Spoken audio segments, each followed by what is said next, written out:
A first look at this KF plane, KF700 J-20 brushless sub 250 gram jet. Showing is everything that comes in the box. The plane is fully assembled except for the vertical stabilizers. The vertical stabilizers just snap in. There's no gluing required. So it'll take you about 60 seconds to snap in the vertical stabilizers and slot in the landing gear, and that is it as far as the assembly goes. Even the props and the spinners are already pre-installed. So all you have to do is snap in the vertical stabilizer, slot in your landing gear, put 4 AA batteries into your transmitter, charge up your battery, and you're ready to go flying. Alright, so you get the plane, you get the transmitter, you get the manual, you get a balance charger, you get 2 spare props, you get, mine came with 1 LiPo, I think they also have a 2 LiPo version, and then you get a screwdriver. Alright, so some of the features: dual brushless, sub 250 gram, it has high and low rates, it has vertical hover mode, it has inverted flight mode. It has a stunt button for rolls and loops. It has unlimited vertical climb, and it has very good flight time. Here's an image of the transmitter. Mine is mode 2, so the rudder and throttle are on the left-hand stick, aileron, elevator on the right-hand stick. And then we'll look at some of the features here. So you've got the speed switch is the button on the top left-hand shoulder of the transmitter, and then your stunt button, which is what they call the tumbling key. That's your stunt button on the top right hand shoulder. You've got your power switch in the center, you've got an LED indicator light, you've got a fixed height mode button, which I think is for vertical mode. I have not used that. And then you have your FN button, your function button, which changes your from vertical flight mode to horizontal flight mode, and then back again. That's a short press of the button. If you long press it, it will roll the plane over for inverted mode. Alright, the LiPo that comes with it is a 2S 700 milliamp hour LiPo. You'll notice that there is no balance cable on this LiPo, right?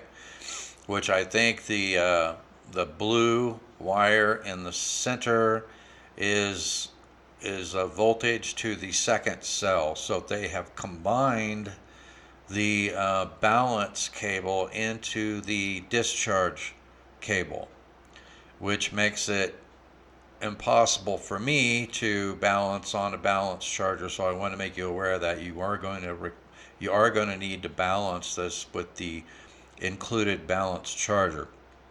If you look at the connector on it, it looks like a standard one of those flat white lossy connectors, but it's actually about double that size. So it is a proprietary connector.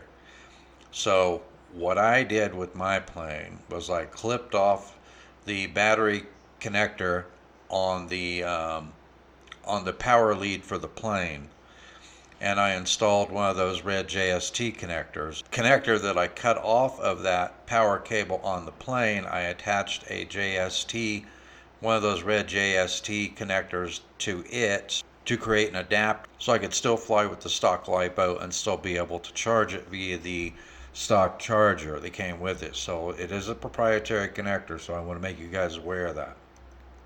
Alright, so does it bind up to a multi-protocol TX? I could not find a protocol that would allow me to bind up to this plane. So it looks to me like this protocol is not supported, at least until the gurus at multi-module reverse engineer this protocol and provide a protocol that will work with a multi-protocol TX. So until that happens, I think you're stuck with the stock transmitter.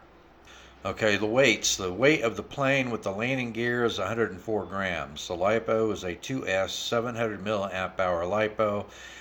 It's 46 millimeters by 26 millimeters by 15 millimeters, and it weighs 31 grams, which gives me an all-up weight on this plane with the landing gear attached of 135 grams.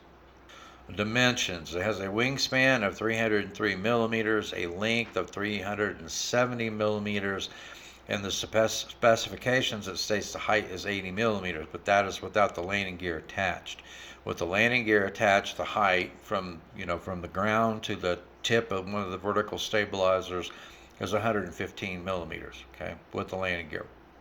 Battery bay dimensions, and I did my best to measure the battery bay opening, the depth of the battery bay, the length of the battery bay, to give you guys the maximum dimensions for a LiPo. I have 3 other LiPos in addition to the stock LiPo that I can use to power this plane with. So the maximum dimensions on that battery bay is 50 millimeters by 18 millimeters by 30 millimeters. All right, I would not go over any one of those 3 dimensions for a LiPo to fit in this battery bay. The prop is a 4¼ inch diameter prop, 4.25 inch diameter prop. I have no idea what the pitch is on the prop. It is not labeled. It's only labeled A or B. It doesn't tell you what the pitch of the prop is. But I can tell you that with the 2 brushless motors and the stock props, not only does it give you unlimited vertical climb, but you get a tremendous amount of flight time with it. Now, I typically push it pretty hard when I'm flying mixed mode with these planes, and I'm no different with this plane. So I would say that I'm doing mixed mode flying, hovering it a bit vertically and then flying horizontally using the stunt button periodically, doing speed runs with it. I'm going to get about, I would say, 10 minutes of flight time out of it, leaving 3.6 volts per cell. So that's really good balance of power and efficiency for the amount of power it has plus the amount of flight time. All right, and here's some additional specs. It's listed as a 6-channel. I'm sure that includes all the different modes that you have on the gyro. It has a flight speed listed as 18 meters per second, which comes out to 40.3 miles per hour. I would say that was pretty accurate, because I've done a couple of speed runs with it. I'd say that's a fairly accurate number that they've got there. It states vertical flight time is 13 minutes, horizontal flight time is about 18 minutes. I think that's probably a little bit higher than you're actually going to get, leaving 3.6 volts per cell in the pack. It says the charging time is approximately 90 minutes, and it has a control distance range of 300 meters, which for this little plane is plenty of distance. It would be almost invisible, I think, at 300 meters. So I don't think I've had it more than about 100 meters away from myself. That gives you information, the details, features, specifications of this plane. It has some really, really fun features. It also has some issues. So stay tuned. I did perform 3 different test flights on this plane, which I will be publishing on Ground Control RC very, very soon. So keep an eye out for those test flights as part of the review, and you'll see the issues that I'm talking about in the flight demonstrations. Okay, links to everything will be in the show notes. That's a wrap on this episode.